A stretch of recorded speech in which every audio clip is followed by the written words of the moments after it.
अस्सलाम वालेकुम नाज़रीन, मैं हूं आपका मेज़बान अफज़ल इफ्तिखार। जो इस वक्त हमारी मेहमान पर्सनैलिटी हैं वो हैं international hockey player Rabia Qadir. Rabia welcome, हम अपने शो में आपको वेलकम कहते हैं। बहुत-बहुत शुक्रिया आपका और मुझे बहुत खुशी है कि आपने इस प्लेटफ़ॉर्म को अपने यूज़ किया वुमेन्स स्पोर्ट्स के लिए, उनको सपोर्ट करने के लिए, तो ये बहुत ही ज़बरदस्त बात है। अच्छा राबिया, अपने कैरियर के बारे में कुछ बताएं। जी, एज़ एन हॉकी प्लेयर मैंने भगवानपुरा कॉलेज से हॉकी स्टार्ट की अपनी और वहाँ पर मुश्ताक साहब होते थे जो हॉकी के कोच थे मेरे पहले और उनके साथ रज़िया मलिक फीमेल कोच थी हमारी। और सबसे इम्पोर्टेंट चीज़ मैं आपको बताऊँ कि मैं जब वहाँ गई तो वहाँ पर मेरे उस वक़्त खेल की तरफ रुझान कम था, लेकिन मेरी जो स्पोर्ट्स टीचर थी मिस ग़ज़ाला तारिक, उन्होंने मुझे स्पोर्ट्स में इन्वॉल्व किया और उन्होंने कहा कि ये बहुत अच्छी एथलीट है, तो ये हॉकी बहुत अच्छा खेलेगी। उन दिनों पाकिस्तान विमेन की टीम भी बनी थी, तो रज़िया मलिक और सर मुश्ताक दोनों ने काफ़ी एफ़र्ट की और हम लोगों को ग्रूम किया और पाकिस्तान टीम के ट्रायल हुए 2003 में और फिर मैंने वहाँ से ट्रायल देने के बाद हॉकी इंटरनेशनल में कदम रखा। मैं पाकिस्तान टीम में सेलेक्ट हुई और मेरा पहला टूर था मलेशिया में और वहाँ से फिर मैंने कंटिन्यू किया हॉकी करियर अपना। फिर इसी तरह यूनिवर्सिटी कलर्स लिए, 2 ब्लू कलर लिए, फिर पाकिस्तान कलर लेते रहे 3-4 और उसके बाद वापडा की प्रोफेशनल प्लेयर मैं बन गई। वापडा ने अपनी टीम बनानी थी विमेन हॉकी की। जब उन्होंने कॉल किया तो मैंने वापडा के लिए सर्व शुरू किया करना और फिर अभी तक मैं वापडा की इंटरनेशनल हॉकी प्लेयर हूँ और 6 टाइम नेशनल कंसेक्यूटिव चैम्पियन हूँ। और इसके अलावा कोचिंग भी करती रही हूँ, ट्रेनिंग भी कर रही हूँ और हॉकी के तवसुत से ओलंपिक्स पे भी गई हूँ। तो अभी तक हॉकी के साथ मेरा ये रिश्ता है। अच्छा राबिया, ये बताएं कि हॉकी में लड़ाई झगड़े होते हैं। बिल्कुल, हॉकी एक ऐसा गेम है कि आपने इंटरैक्ट करना है दूसरे प्लेयर से, तो लड़ाई झगड़े होते ही रहते हैं। प्लेयर्स के भी होते हैं और एम्पायर्स के साथ भी होते हैं। अच्छा, सिफारिश चलती है वहाँ पे कोई हॉकी में? सिफारिश कहाँ नहीं चलती, आपको ये पूछना नहीं, चाहिए। जिस तरह देखें कोई टूर्नामेंट है उसमें सेलेक्ट जब होना है हुँ। तो कुछ सिफारिश अप्रोच वगैरह कुछ? देखिए मेरा ख़्याल है हॉकी नहीं, मैं अगर जनरल सारी स्पोर्ट्स की बात करूँ तो आपके जितने प्लेयर्स होते हैं, फॉर एग्ज़ाम्पल हॉकी में अगर 11 प्लेयर्स ने खेलना है, तो 11 आप ऑन मेरिट ले लेते हैं। उसके बाद जितने प्लेयर्स हैं रिज़र्व, वो हम कोटा चेंज कर सकते हैं, यानी कि 2 सिफ़ारिश के लेने हैं, 2 हमने किसी और तरीके के किसी को खुश करना है तो लेने हैं प्लेयर्स। तो फिर ये सिस्टम चलते रहते हैं हमारे यहाँ। ये एक सिस्टम ऐसा है कि आपसे कहते हैं ना माशरे में ये सिस्टम जो है वो जड़ों में बैठ गया है। इसके बगैर गुज़ारा नहीं है। अगर कोई कहता है ना कि किसी लड़की या लड़के का फॉर एग्जांपल पेरेंट्स बोलते हैं कि हम पूरी टीम को पाकिस्तान ब्लेजर बना के दे देंगे, स्पॉन्सर करेंगे, शूज स्पॉन्सर कर देंगे, आप हमारे बच्चे को रख लें। कहते हैं ओके वेलकम, हम रख लेते हैं एक बच्चे को। तो कलर ऐसे मिल जाते हैं लोगों को। अच्छा, ये बताएं कि फेडरेशन का वुमेन हॉकी के फ़रोग़ में क्या किरदार है?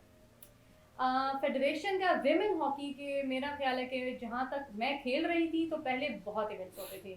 टू बी वेरी ऑनेस्ट हम साल में बहुत इवेंट्स खेलते थे, कंटिन्यू हम ट्रेनिंग में रहते थे, एग्जीबिशन मैचेस होते थे, नेशनल चैंपियनशिप होती थी, फिर इंटरनेशनल विजिट के लिए हमारे 3-3 महीने के कैंप्स लगते थे। और अब आप देखें कि मुझे नहीं लगता कि कोई भी ऐसी चीज़ हो रही है, 2-3 साल से ज़्यादा हो गया हमारी नेशनल चैंपियनशिप ही नहीं हो रही है, तो आप कोई और इवेंट तो छोड़ ही दें।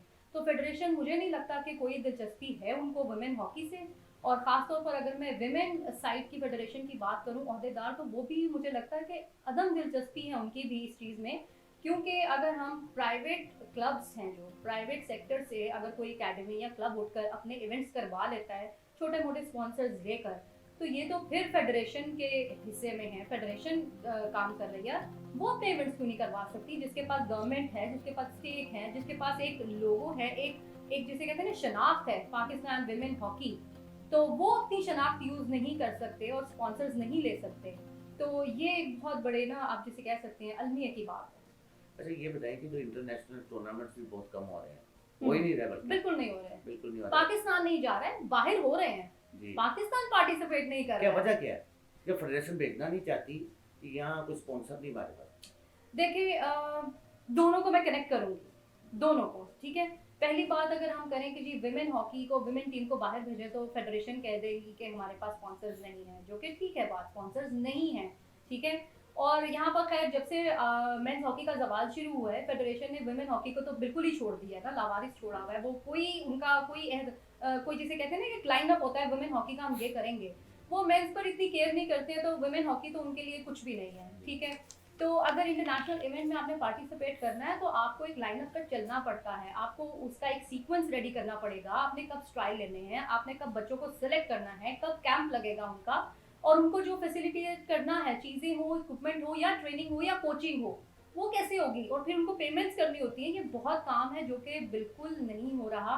और मैं आपको ये बताऊं कि फंडिंग अगर आपको किसी भी इवेंट पर जाना है ना, तो आपको खुद एफर्ट करनी पड़ेगी। हम कहते हैं ना, गवर्नमेंट फंड नहीं कर रही, तो गवर्नमेंट ने आपको ग्राउंड्स दे दिए, गवर्नमेंट ने आपको इंफ्रास्ट्रक्चर दे दिया, आपको ऑफिसेज मिल चुके हैं, आपको एक जगह मिल गई है जहां आप बैठकर फैसले कर सकते हैं। आपके पास ये अथॉरिटी है। तो आपका काम सिर्फ फेडरेशन को चलाना है, फंड्स इकट्ठे करना है। आपको फंड्स भी गवर्नमेंट नहीं देने हैं ना, फिर मैं ये कहूंगी कि फिर आप किसी सरकारी बंदे को ही लगाएं ना फिर वहां पर, अच्छा क्योंकि सब राबिया, कुछ तो है। फेडरेशन, देखें, गवर्नमेंट ने इंफ्रास्ट्रक्चर दे दिया और फेडरेशन भी बना दी। चलाना तो फेडरेशन जो आए हैं सिलेक्ट होकर उन्होंने है ना। तो फिर आप नहीं चला सक रहे तो फिर आप छोड़ दें। अच्छा राबिया, ये बताएं कि फेडरेशन वालों से पूछें, वो तो कहते हैं जी फंड नहीं है, जी गवर्नमेंट से फंड नहीं मिले, कि प्राइवेट सेक्टर में कोई ऐसा नहीं है कि जो स्पॉन्सर कर सके? देखिए अफजल साहब, ये वैसे बहुत ही ज़बरदस्त क्वेश्चन है आपका। और बहुत से लोग जो है ना, इस पर शायद हो सकता है कि वो तनकीद करें कि मैं जो बात करने लगी। सिंपल इज दैट कि अगर मुझे लगता है कि फेडरेशन इस वक्त विमेन हॉकी हो या दूसरी हॉकी क्लब्स हो, या प्लेयर्स को सपोर्ट करने की बजाय वो क्लब्स फेडरेशन को सपोर्ट कर रहे हैं, ये रिवर्स काम हो रहा है। जी बहुत से ऐसे क्लब्स हैं जो विमेन फेडरेशन के साथ, उनके कोई भी इवेंट्स आते हैं, एग्जीबिशन मैच करना है, वो क्लब से बच्चे लेते हैं और मैच करवा देते हैं। जस्ट एक, जिसे कहते हैं ना, शो करना है। आपकी अपनी पर्सनल कोई एकेडमी नहीं है, आपकी अपनी पर्सनल कोई क्लब ऐसा नहीं काम कर रहा जहां से आपके प्लेयर जनरेट हो। Not only in the head office area, overall the Pakistan ऐसा कोई सिस्टम नहीं है। तो मैं तो यहाँ पर दो चीज़ें कहूँगी, या तो फिर फेडरेशन में वो लोग काम करें जो वाकई हॉकी से प्यार करते हैं, जिनको हॉकी के लिए, उस मुल्क के लिए कुछ करना है, और वो अपने अपने क्लब्स चला रहे हैं, बहुत मेहनत से दिन रात वहाँ बैठ कर चलाते हैं, तो फिर फेडरेशन उनके हवाले करें ताकि वो पाकिस्तान की बेहतरी के लिए भी कुछ काम करें। या फिर मैं ये कहूँगी कि पाकिस्तान विमेन हॉकी को मेंस फेडरेशन से सेपरेट कर दें, इनको बिल्कुल आज़ाद कर दें। ट्रस्ट मी, मैं आपको बताऊं, अगर विमेन हॉकी मेंस हॉकी से निकल जाएगी, एक आज़ादाना बॉडी के तौर पर सामने आएगी ना, तो यहाँ पर स्पॉन्सर्स भी आएंगे और काम करने वाले लोग भी आपको मिलेंगे। क्योंकि मेरा नहीं ख्याल कि मेंस फेडरेशन जब तक साथ जुड़ी है विमेन हॉकी तरक्की पा सकती है, मुझे ऐसा नहीं लगता। अच्छा, इसके अलावा ये बताएं कि हॉकी के अलावा वुमेन स्पोर्ट्स डेवलपमेंट कैसे हो सकती है? देखिए, हॉकी के अलावा जैसे मैं इंटरनेशनल लीडरशिप कोर्सेज करके आई हूँ, और मैंने बहुत देखा है यहाँ पर पाकिस्तान में हमारे क्या सिस्टम है जनाब। कोच या मैनेजर या फेडरेशन लड़की को कहते हैं कि आप तो सिर्फ ऑन द ग्राउंड खेल सकते हैं, आप कुछ नहीं कर सकते हैं, जबकि आप स्पोर्ट्स में बहुत कुछ कर सकते हैं।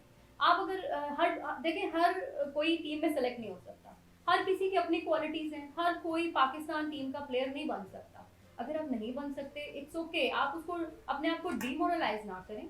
आप बहुत से एडमिनिस्ट्रेटर के तौर पे आएँ, आप साइकोलॉजिस्ट बन सकते हैं, आप एनालिस्ट बन सकते हैं, आप स्पोर्ट जर्नलिस्ट बन सकते हैं, आप बहुत काम कर सकते हैं। और अगर हम एडमिनिस्ट्रेटिव तौर पे बात करें, तो जिस तरह मैंने अपनी खेलने के करियर के बाद गैलेक्सी स्पोर्ट्स एकेडमी बनाई, जो कि अंडर प्रिविलेज बच्चों को सपोर्ट करती है, और उसके थ्रू मैंने ग्रास रूट लेवल पर काम शुरू किया। और ये आपको बताऊं, 2011 से मैंने काम शुरू किया, लेकिन 2016 से मैंने इसको एक जिसे कहते हैं ना, स्ट्रक्चर्ड वे में काम शुरू किया, और वहाँ से बच्चे मेरे ग्रो करना शुरू हुए। और अभी मेरी 2 बच्चे जो हैं वो कैडेट कॉलेज में फ्री ऑफ कॉस्ट स्टडी कर रहे हैं, 2 बॉयज़ ने गवर्नमेंट कॉलेज से ग्रेजुएट किया है, इसके अलावा एक लड़की लाहौर कॉलेज में फ्री ऑफ कॉस्ट पढ़ रही है। तो ये हमारी गैलेक्सी के बच्चे हैं जो कॉलेजेस में ना सिर्फ स्टडी कर रहे हैं बल्कि वो पढ़ रहे हैं। वही बात मैं कहूँगी कि क्लब्स या अकेडमीज प्राइवेटली सब काम कर रहे हैं, फेडरेशंस बैठी रहती हैं। फेडरेशंस क्या कर रही हैं, वो कहती हैं कि अच्छा, ये क्लब या अकेडमी काम कर रही है, इसको पकड़ लो, ये कैसे काम कर सकती है। वो उनको रोकने के तरीके ढूंढ रहे होते हैं, बजाय कि उनके साथ मिलकर कोई पॉजिटिव काम किया जाए। तो एडमिनिस्ट्रेटिव के तौर पे बहुत चीज़ों की ज़रूरत है। ग्रास रूट लेवल पे आपको आना पड़ेगा, अपने दिमाग से इंटरनेशनल टूर्स और इंटरनेशनल निकालें, पहले ग्रास रूट लेवल पे आएँ, वहाँ से अपने जो जिसे कहते हैं ना, अपना अपना जो एक बच्चा है रेडी करना शुरू करें, ताकि वो एक लेवल पे आए और फिर काम शुरू करें। अच्छा राबिया, ये बताएं कि आप ओलंपियन बन अच्छा राबिया, ये भी बताएं कि आप वॉलंटियर, ओलंपिक की वॉलंटियर भी हैं, ये कैसे बनी और इसका तजर्बा कैसा रहा? जी बिल्कुल, कैसे बनी, ये बहुत बहुत ज़बरदस्त आपकी बात है कि जब मैं हॉकी खेल रही थी ना, तो मैंने कहा कि पाकिस्तान विमेन टीम जो है एशिया लेवल पे कम्पीट नहीं करती, हम उस रैंकिंग में ही नहीं थे कहीं पे। और फिर हमने कहा कि हम किसी भी लीग में नहीं जा सकते, हम कोई बड़े इवेंट नहीं खेल सकते क्योंकि हम रैंकिंग में ही नहीं हैं। तो फिर मैंने सर्च करना शुरू किया और मैंने सर्च किया कि एक ओलंपिक में वॉलंटियरिज्म का एक ऐसा एक सब्जेक्ट है जहाँ पर आप अप्लाई करते हैं तो आप सिलेक्ट हो सकते हैं अगर आप उनके एग्जाम्स पास करें। तो मैंने सोचा कि ठीक है, मैं एज एन हॉकी प्लेयर तो जा नहीं सकती, but as an hockey player मैं एक वॉलंटियरिज्म में अप्लाई करती हूँ। उस वक्त मैंने जब अप्लाई किया मुझे ये था कि मेरी मैन टीम हॉकी की जाएगी ब्राज़ील में और वहाँ पर पार्टिसिपेट करेगी, तो मैं उनके साथ वॉलंटियर हूँ और मैं अपनी टीम को सपोर्ट करूँगी और काम भी करेंगे। लेकिन हुआ ये कि मेरी सिलेक्शन हो गई और टीम जो है वो आउट हो गई टूर्नामेंट से, क्योंकि उसने जो था जिसे कहते हैं वो क्वालिफाई राउंड वो पास नहीं किया, तो टीम रह गई और मैं सेलेक्ट हो गई। और फिर जब मैं वहाँ गई रियो में, कैन यू इमेजिन कि वहाँ पर जर्मन टीम और दूसरी टीम ऑस्ट्रेलियन टीम सब ने मुझसे पूछा कि पाकिस्तान टीम यहाँ नहीं आई, कि कितनी शर्मिंदगी का बायस है कि 4 टाइम की जो वर्ल्ड कप चैंपियन है वो यहाँ पर नहीं है और हम उसे मिस कर रहे हैं। तो ये वो अल्फाज थे जो मुझे वाकई बहुत तकलीफ दिए। और लेकिन उस ग्राउंड पे मैंने हॉकी से, चूँकि मैं एफिलेटेड थी और मैंने वहाँ काम किया और बहुत अच्छा एक्सपीरियंस रहा मेरा। और मैं आपको आपका अगला सवाल जो कि कैसे कर सकते हैं और आगे, तो मैं आपके तवज्जुह से ऑडियंस को बताना चाहूँगी कि जो 2024 ओलंपिक्स आ रही हैं मार्च में, वॉलंटियर के लिए आप अप्लाई कर सकते हैं। मार्च में उनका वॉलंटियरिज्म जो फॉर्म है वो ओपन हो रहा है, आप उसमें अप्लाई कर सकते हैं। And it's up to you कि आप कितनी मेहनत करते हैं, पास करें और फिर आप 2024 में ओलंपिक्स एंजॉय कर सकते हैं, लेकिन अपने पैसों पर करेंगे, क्योंकि ये बिल्कुल वॉलंटियर का मतलब होता है कि आप अपनी टिकट्स, अपना रहना वगैरह खुद करेंगे, फेडरेशंस नहीं करती हैं। लेकिन पाकिस्तान हॉकी फेडरेशन ने जिसे मैं कहूँगी ख़ास तौर पे शहबाज सीनियर साहब, उन्होंने, शहबाज अहमद सीनियर साहब ने मेरी बहुत हेल्प की और उन्होंने मेरे टिकट्स अरेंज किए थे, क्योंकि उनके लिए बहुत खुशी की खबर थी कि कोई लड़की हॉकी से जा रही है, और उन्होंने इस को बहुत अप्रिशिएट किया और मुझे सपोर्ट किया। अच्छा राबिया, ये बताएं कि इस दफ़ा पाकिस्तान हॉकी वर्ल्ड कप नहीं खेल सका, इस दफ़ा लास्ट टाइम भी नहीं खेल सका। तो इसकी क्या वजह है कि इस दफ़ा कुछ मायूसी हुई आपको? देखिए, मायूसी उस वक्त थी जब मैं रियो में थी। अब मुझे मायूसी इसलिए नहीं है कि मुझे पता है कि ये हो नहीं सकता, और मुझे पता है कि मुझे नहीं लगता कि अगले आने वाले सालों में भी ये होगा, क्योंकि हम जितना नीचे जा चुके हैं हम मज़ीद नीचे ही जा रहे हैं। इसको आप समझ लें पाकिस्तान की इकोनॉमी की तरह नीचे जाती जा रही है हॉकी। हालांकि ये पाकिस्तान का कौमी खेल है, लेकिन अब मुझे लगता है कि शायद गवर्नमेंट भी सोचे इस चीज़ पे कि कौमी खेल चेंज करके क्रिकेट को ही कर लें, क्योंकि हॉकी की तरक्की के लिए या हॉकी की कामयाबी के लिए और स्पेशली हॉकी के खिलाड़ियों के लिए मेरा नहीं ख्याल कि फेडरेशन अभी पॉजिटिव सोच रही है या कोई काम ऐसा हो रहा है या लाहे अमल भी कोई तैयार किया गया है। सब कुछ हवा में है, कुछ इम्प्लीमेंट नहीं हो रहा। अच्छा राबिया, ये बताएं GSMP ये हम्म। क्या है और आपका इंतखाब कैसे हुआ? ज़बरदस्त। GSMP global sports mentoring program है और that is the program is change my life. ठीक है, जिसे आप कहते हैं ना कि वे ऑफ थिंकिंग, एक पॉजिटिविटी इस प्रोग्राम से मुझे मिली है। इस प्रोग्राम ने मुझे इतना इनकरेज किया है कि मैं पाकिस्तान में इस वक्त बहुत सारी डेवलपमेंट पे काम कर रही हूँ वुमेन स्पोर्ट्स के, तो इसकी वजह से, क्योंकि इसकी जो लीडरशिप कोर्सेज थे वो बहुत ज़बरदस्त थे, हमें बहुत अच्छे तरीके से वो पढ़ाए गए कि किस तरह इम्प्लीमेंट करेंगे और कैसे कैसे हम आगे लेकर चल सकते हैं। ये प्रोग्राम एक US प्रोग्राम है जो कि विमेन स्पोर्ट्स को सपोर्ट करता है एवरी जिसे कहते हैं लेवल। और इसमें ये है कि हम इसे सिस्टर्स प्रोग्राम इसलिए कहते हैं कि इसमें पूरी दुनिया के इस वक्त जो है ना डिफरेंट कंट्रीज़ के सारी यहाँ पे प्लेयर्स हैं, और ना सिर्फ प्लेयर्स, एडमिनिस्ट्रेटर हैं, डॉक्टर्स हैं स्पोर्ट्स से रिलेटेड, ओलंपिक की हेड्स हैं यहाँ पर, चेयरपर्सन्स हैं, और NBA, और जिसे कहते हैं आप इसके अलावा सॉकर ले लें, यूएफा और सारे FC बार्सिलोना, सब हम इसमें इन्वॉल्व हैं और हम मिलकर एक दूसरे की कंट्री को सपोर्ट करते हैं। जैसे मैंने फीफा रेफरी अखोना माकालिमा को 2019 में यहाँ बुलाया और फिर 2022 में अभी बुलाया था end of the year in November. तो वो यहाँ आई, वो GSMP सिस्टर है मेरी, वो उन्हें मैंने पाकिस्तान इनवाइट किया, वो यहाँ आई और यहाँ आकर उन्होंने पाकिस्तान की विमेन फुटबॉल प्लेयर्स जो कि कुछ सीखना चाहती थी उनको अपनी खिदमात दी। और इसी तरह उनमें से एक लड़की जो थी वो पाकिस्तान, जो जिन्होंने कोर्स में हिस्सा लिया, वो पाकिस्तान विमेन टीम का भी हिस्सा बनी, अभी जो सऊदीया में गई थी टीम। तो इसी तरह इस साल भी हमारा एक प्लान है कि हम इंटरनेशनल GSMP सिस्टर को पाकिस्तान इनवाइट करेंगे और पाकिस्तान की विमेन स्पोर्ट्स डेवलपमेंट पे काम करेंगे। तो ये एक प्रोसेस है। और एक और चीज़ मैं आपको बताऊं कि हमारे यहाँ एक कॉन्सेप्ट बड़ा है पाकिस्तान में, लड़कों में भी लड़कियों में भी। अगर आप स्पोर्ट्स जर्नलिस्ट हैं लेकिन आप कहेंगे जी मैं क्रिकेट में कुछ करना चाहता हूँ, अकेडमी बना, आपको लोग कहेंगे कि जी नहीं ये तो जर्नलिस्ट है, ये क्यों अकेडमी बना सकता है, ये जर्नलिज्म की अकेडमी खोले। इसी तरह मैं हॉकी प्लेयर हूँ, तो ये तो हॉकी प्लेयर है, हॉकी की अकेडमी खोले। भाई मैंने MSc स्पोर्ट्स साइंसेस किया है, मैं एक एडमिनिस्ट्रेटर भी हूँ, मैंने IOC का एडमिनिस्ट्रेटिंग कोर्स किया है, मैं IOC एडमिनिस्ट्रेटर भी हूँ। तो मैं स्पोर्ट्स डेवलपमेंट पे भी काम कर सकती हूँ, जिससे जैसे मेरी मेंटोर मैम तानिया मलिक हैं, वो बैडमिंटन नेशनल चैंपियन रह चुकी हैं, पाकिस्तान को रिप्रेजेंट किया है और काफ़ी कुछ जीती हैं। तो अभी वो PCB विमेन हेड है। तो इट्स मीन आप डजेंट मैटर आप हॉकी प्लेयर हैं, बैडमिंटन प्लेयर हैं, एथलीट हैं, आप कुछ कर नहीं सकते। हमने अभी क्रिकेट के इवेंट करवाए विमेन प्रमोशन के लिए स्पोर्ट्स की। इसके अलावा फिर हमने सॉकर के इवेंट करवाया, बास्केटबॉल के इवेंट्स करवाए हम लोगों ने विमेन एम्पावरमेंट के लिए। हम ना सिर्फ विमेन एम्पावरमेंट थ्रू स्पोर्ट्स कर रहे हैं बल्कि विमेन लीडरशिप थ्रू स्पोर्ट्स भी हम कर रहे हैं कि जो हमारी स्टार प्लेयर्स घर बैठी हुई हैं शादी करके या इस तरह वो कुछ कर नहीं रही, हम उनको सामने लाएं, उनको as an leader as a mentor अपने कौम को पेश करें। अच्छा राबिया, ये नए स्पोर्ट्स सेंटर बनने का आपने कैसे सोचा? स्पोर्ट्स एंकर ऐसे बनने का सोचा कि मैस कॉम की पहले मैंने डिग्री ली, मैस कॉम था जब किया उस वक्त जो मैंने स्पेशलाइजेशन कोर्स चूज़ किया वो PR एडवर्टाइजिंग था।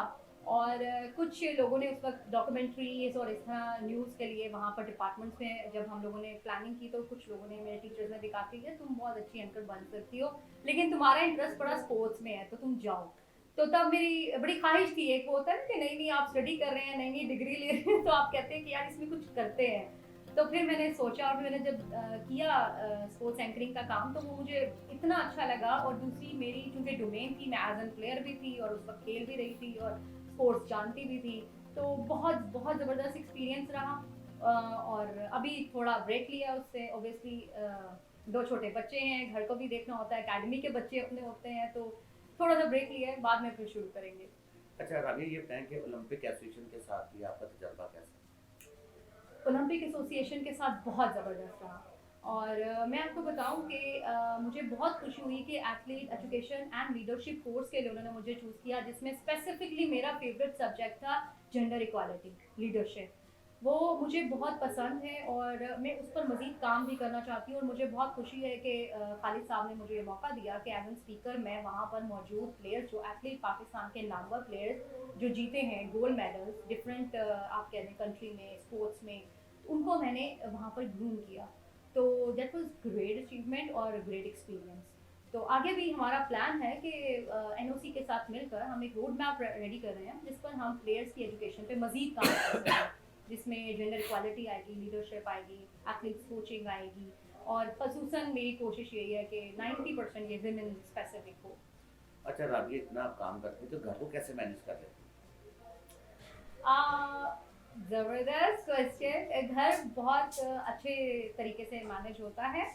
और आप ये देखें एक फर्स्ट ऑफ ऑल मेरे हस्बैंड जो है वो बड़े सपोर्टिव हैं, ठीक है, वो मुझे सपोर्ट करते हैं। और आपको पता है जब आपको पॉजिटिव सपोर्ट मिल रही होती है और आप काम भी करना चाहते हैं तो वो चीज़ें खुद ब खुद अल्लाह ताला वो रास्ते बनाते रहते हैं।